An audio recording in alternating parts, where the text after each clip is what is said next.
Você vai ouvir agora o Lições Diárias da Bíblia, apresentado pelo Pastor Alberto.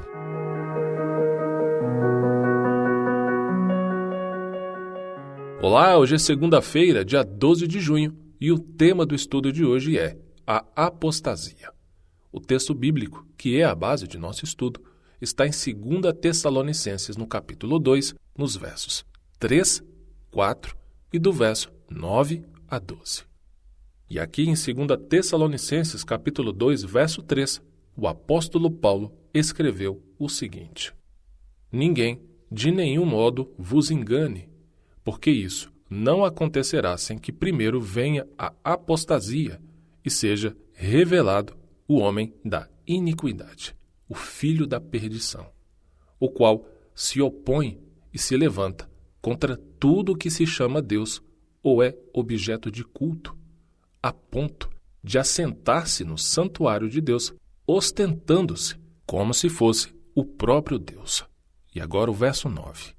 Ora, o aparecimento do iníquo é segunda a eficácia de Satanás, com todo o poder e sinais e prodígios da mentira, e com todo engano de injustiça aos que perecem, porque não acolheram o amor da verdade para serem salvos.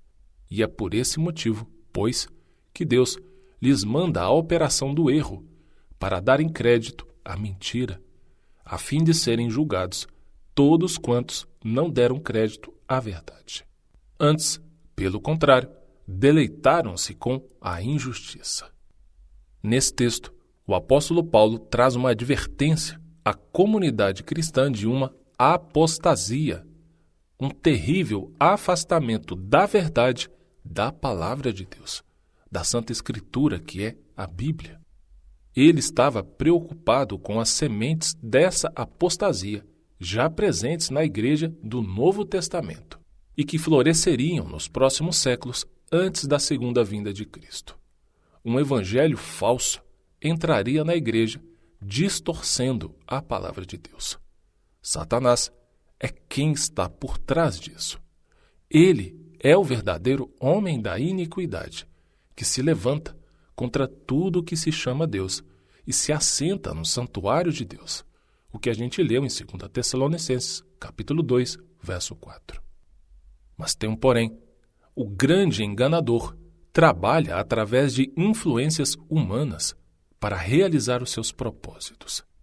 As características distintivas em Daniel e Apocalipse revelam que o chifre pequeno, símbolo que aparece em Daniel, capítulo 7, a besta do Apocalipse, capítulo 13 e capítulo 14, e também o homem da iniquidade, que lemos agora aqui em 2 Tessalonicenses, capítulo 2, representam o mesmo poder, a mesma entidade. No Comentário Bíblico Adventista do Sétimo Dia, volume 7, na página 275, encontramos esse seguinte comentário: uma comparação com a profecia de Daniel sobre o poder blasfemo que sucedeu à Roma pagã ou à Roma imperial, e com a descrição de João sobre a besta semelhante a um leopardo, revela muitas similaridades entre os três relatos: o chifre pequeno, o poder da besta e o homem da iniquidade. E isso leva à conclusão de que Daniel, Paulo e João falam do mesmo poder, o papado. A profecia descreve um sistema religioso que fez concessões em relação à palavra de Deus, substituiu o evangelho por tradições humanas e se afastou da verdade bíblica.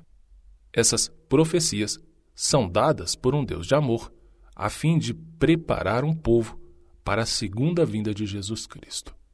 Elas reprovam as organizações religiosas apóstatas que se afastaram das Escrituras, embora não necessariamente as pessoas que estão nelas. Por isso, Apocalipse faz o convite: sai dela, povo meu. Nossa mensagem é sobre um sistema que tem enganado milhões. E, embora enganadas, essas pessoas são amadas por Cristo. Por isso, devemos tratá-las com amor. Com isso, deve aqui ficar muito claro esse ponto. Você não precisa atacar a fé de ninguém, desrespeitar a religião de ninguém. Basta apenas pregar a verdade. Se você vê o erro, abra a Bíblia. A luz da verdade bíblica é o suficiente. Qualquer pessoa que pregue atacando a fé individual das pessoas não está sendo usada por Deus. Repito, nós não precisamos atacar a fé individual de ninguém. Basta apenas pregar o que a Bíblia diz. Todos esses pontos que temos estudado, a marca da besta, todo o tempo de perseguição da Idade Média, a forma como Satanás usaria o poder religioso apresentado como a besta, o homem da iniquidade e outros símbolos, tudo isso a Bíblia está dizendo. Não é uma questão de opinião ou posição pessoal, está escrito. Assim diz o Senhor. Cabe a você tomar a decisão de seguir, de crer ou não. Independente da minha postura, da nossa decisão, não vai mudar o fato de que isso está claramente ensinado, escrito na Bíblia Sagrada. E é fato que, no final das contas, precisamos tomar uma decisão. A questão é, você vai crer na Bíblia? Vai seguir os conselhos dela?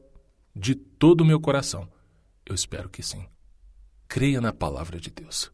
E, com certeza, você estará para sempre seguro. E ao finalizar, deixo com você o texto da leitura bíblica de hoje, que está no Salmo 37. Um grande abraço e, se o nosso Senhor Deus triuno nos der a permissão, amanhã continuaremos com o nosso estudo. Até lá. O Senhor deseja que nós tenhamos conhecimento da sua palavra. Por isso, continue conosco estudando as lições da Escola Sabatina. Que o Espírito Santo te abençoe muito.